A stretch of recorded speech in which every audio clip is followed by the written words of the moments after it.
Siguro naman nabalitaan niyo na to, no? May Chinese experts na nagsabi umano na natural geographical extension ng Taiwan ang Batanes. Sinabi aniya ito ng mga eksperto mula sa Jinan University sa isang symposium sa Guangzhou, China. Tinawag daw ng ilang Chinese scholar na extension ng Taiwan ang mga isla sa Batanes. Chinese scholars have reportedly declared the northernmost Philippine island of Batanes as part of China's territory.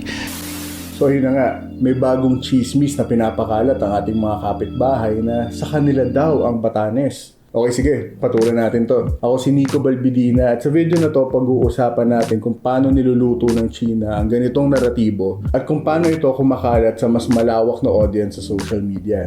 So noong June 30, 2026, ilang araw matapos i-anunsyo ng Pilipinas at ng Japan ang pagsisimula ng Maritime Delimitation Talks, nagsagawa ng symposium sa Guangzhou, China ang Institute for Area Studies and Philippine Studies Center ng Jinan University. Mahigit 10 mga scholars mula sa iba't ibang mga Chinese universities at research institutes ang dumalo sa event na ito. At doon, nilatag nila na ang Batanes daw ay hindi pagmamayari ng Pilipinas kung hindi ng China sa pamamagitan ng Taiwan.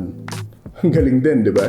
Ginamit nila ang iba't ibang mga historical, geographical, anthropological at pati na rin mga treaty-based arguments para questionin ang soberanya ng Pilipinas sa ating pinakahilagang lalawigan. Ilang araw lang ang nakalipas, lumabas na ang unang English language report na ito sa China. Hindi ito pinublish ng isang independent news organization. Lumabas ito sa NewsGD, ang official na English language news portal ng Guangdong province sa China.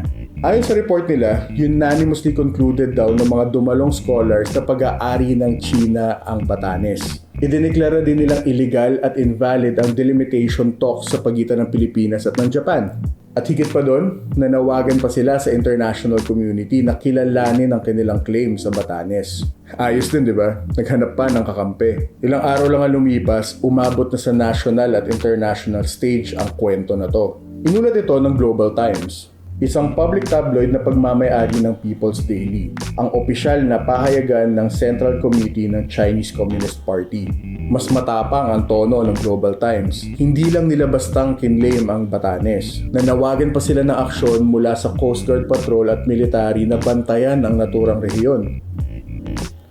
Naging mas agresibo ang lengguwahe, mas galit, mas madaling ibenta online. At yun na nga yung nangyari. Tumalon mula sa isang symposium, papunta sa state media, hanggang makarating sa social media. Pagdating sa X o ang dating Twitter, may pagbabago na sa kwento. Nawala na ang mahabang legal at historical na mga arguments na nauna nilang nilatag ng symposium. Diretsahan na ang pag-aangkin na kesyo Batanes belongs to China o kaya naman wala daw talagang karapatan ng Pilipinas sa mga isla na ito. Mahigit 150 na mga posts sa X or dating Twitter ang sinuyot ng Presscon.ph. At nakita namin na kahit hindi coordinated, may similarity ang mga naratibo na tinutulak nito.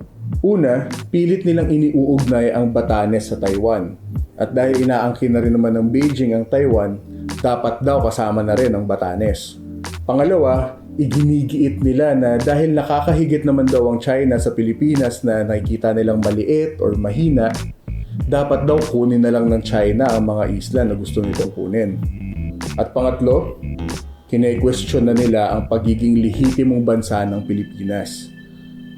Nakakalula po ang issue na ito at base sa pagsusuri ng aming team, lampas na ho ito sa issue ng Batanes o ng West Philippine Sea. Ang kine-question na ho nila dito ay ang ating kasaysayan at mismo ang ating pagiging bansa. Alam nyo, matagal na tayong pinapaalalahanan ng mga journalists at mga eksperto na nakabantay sa issue na ito. Ang laban sa West Philippine Sea ay lampas na po sa dagat. Umabot na po ito sa ating information space. At kapag hinayaan po natin ang mga peking naratibo na mauna sa katotohanan, hindi lang po mga isla natin ang tatamaan.